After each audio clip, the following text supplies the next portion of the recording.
not why did you write the book, but what are you hoping the book will do?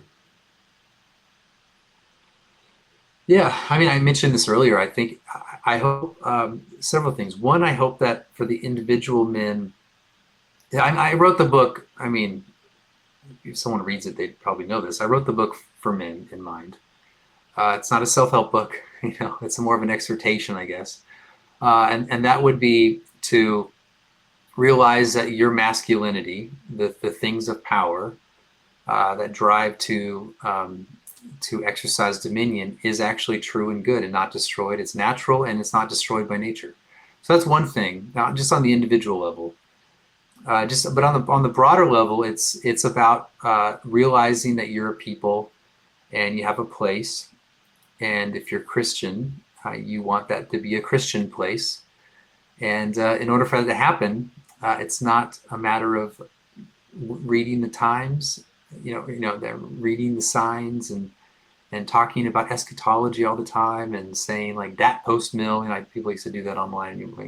It's not. It's about no. You have to do it. You people have to do it. It's not just like bringing about stuff into existence in reality to make Christian institutions, public institutions. It's not simply divine providence. It's you actually acting in the world to do it. It's like a synergistic thing. It's not monergistic. It's just like sanctification is something you have to act. You have a piece in this. Hmm. The same is true when you do political theology. Like if you're post-millennial, I know not all post-millennials think this way, but there can be this tendency of thinking, oh, that it's prophesied, it'll come. Like I believe this will come. No, but if it does, you got to do it.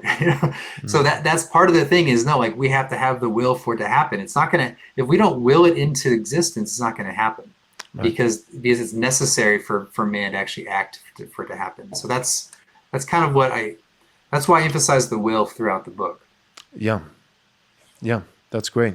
Um, in the epilogue, let's talk about that for a moment. One of your portions in the epilogue, talks about being ruled by women, which I completely agree with you.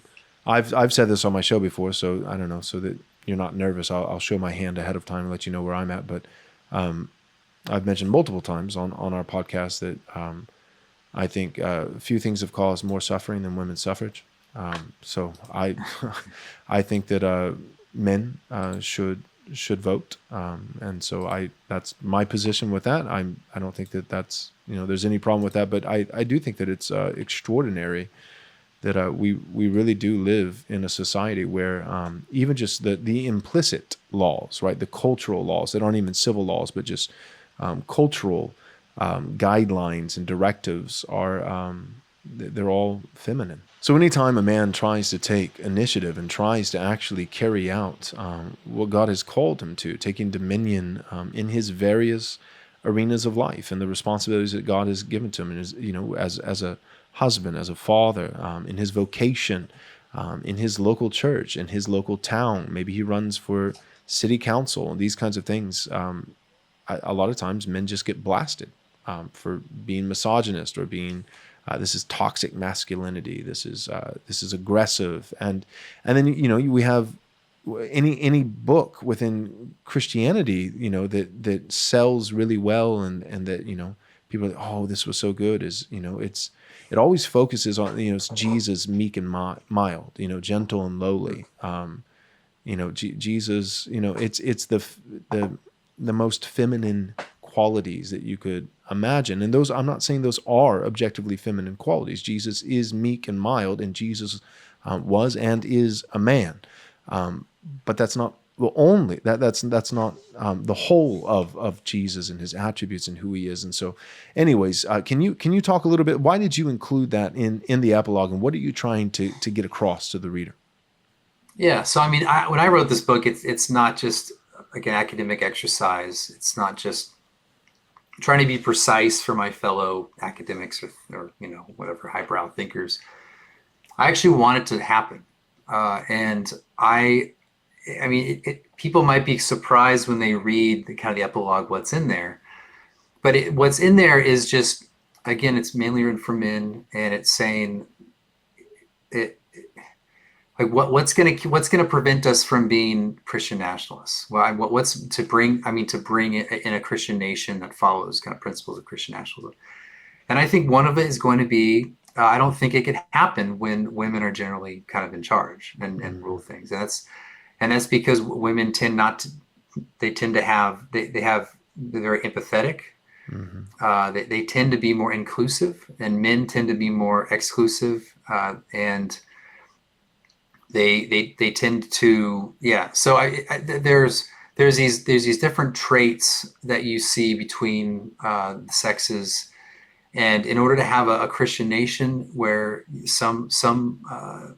where blasphemy is punished by someone who seems well-meaning and nice and smiles big, you're going to have a guy who says, no, you're going to jail. Right. I mean, or whatever it is that you're fined them. I mean, because I'm all for blasphemy laws, by the way. If you're going to suppress atheism, I mean, there might be some very nice guy has a big smile, loves atheism. Like, no, atheism is crushed. It's not going to be tolerated.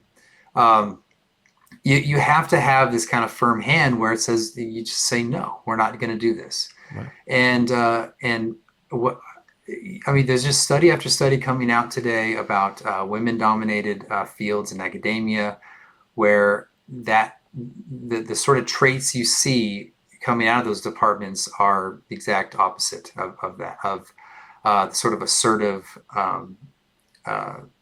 saying no to these things that are going to be damaging. And so I think that there's what I call kind of a gynocracy, which is a term that I didn't make up. It's been around, but one of the things that you see is this, because of empathy within gynocracies, you have this very strong egalitarian appeal, like following a very egalitarian principle. And what happens then within these groups is everything becomes very institutionalized, very proceduralized. A lot of times the men who are very assertive and agonistic, who want to actually compete with one another, kind of are suppressed, and everything has to be extremely cooperative and equality driven. And in the end, you don't actually have the naturally superior people arise to the top.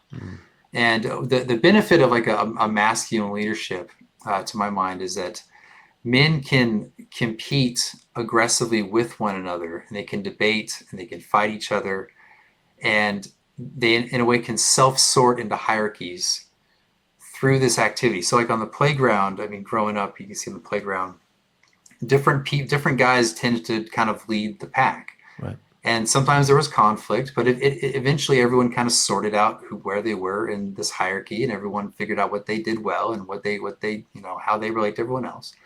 And everyone in general was kind of fine with that, with some problems at times.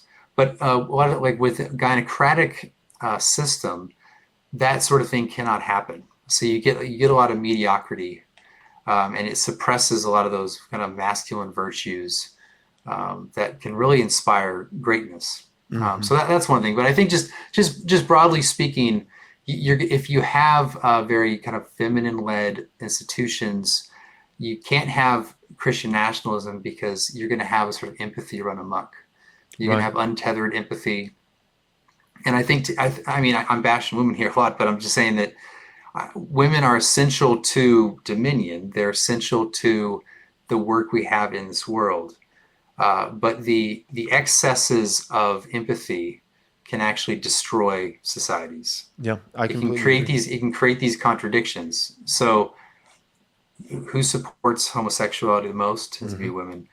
Who supports transgender kids, transitioning, all that, and that insanity, tends to be women. Who supports often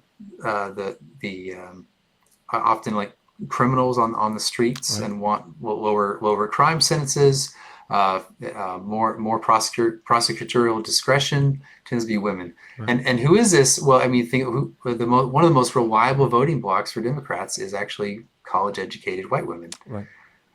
And so you see these kind of like these, I call them gynocratic contradictions, where like an untethered empathy, when it becomes realized in policy, can actually literally destroy, not not only destroys societies, but it comes back and harms women as well. I mean, just see that the in sports, women can train their entire their young lives to compete in some sport, and then they're beat by this mediocre guy who Right. claims to be a girl. So anyway, I mean that's what I was trying to get at. But the main point, I've talked a lot about this. I'm going to get in trouble for it all.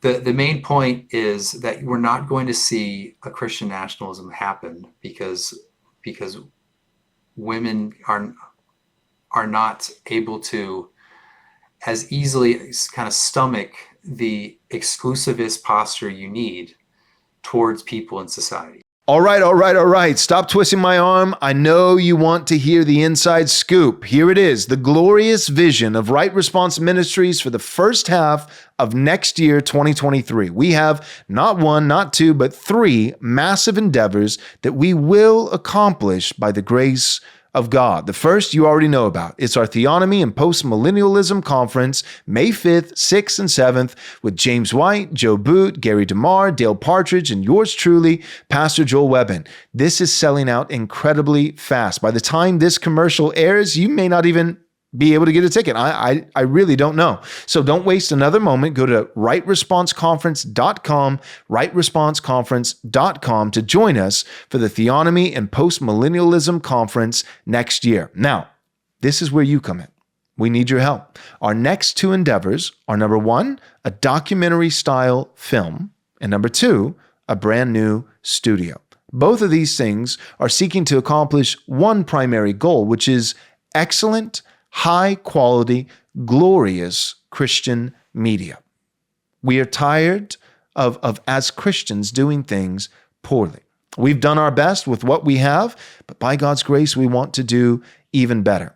This is not going to be just another video. This is not going to be a sermon or an interview or a podcast, but we're going to make a documentary style film. And we're going to be hiring Nathan Anderson, the director of On Earth as It Is in Heaven, a very, very successful postmillennialism documentary that's on Amazon and YouTube, came out a couple years ago. He's going to be flying in from Chile to help us direct this film. And our documentary is going to be on postmillennialism and theonomy, why it's biblically valid, why it's absolutely necessary, and why, by the grace of God, theonomy and postmillennialism are currently on the rise. So we're going to make this film, and we need your support. And not just this film, but we're going to make all of our videos and podcasting and everything we do here at Right Response Ministries better.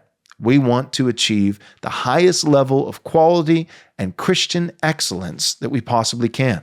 That's where the new studio comes in. This new film, our date that we're shooting for is that it would be complete and publicly available in May or June of 2023, next year. The studio, our goal is that it would be completely done in its construction and the equipment and the setup and the stage and everything by January, February of 2023 next year.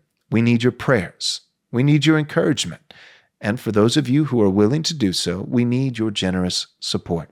You can give towards these endeavors by going to rightresponseministries.com/donate. Again, that's rightresponseministries.com/donate. Thank you so much for all your help. God bless.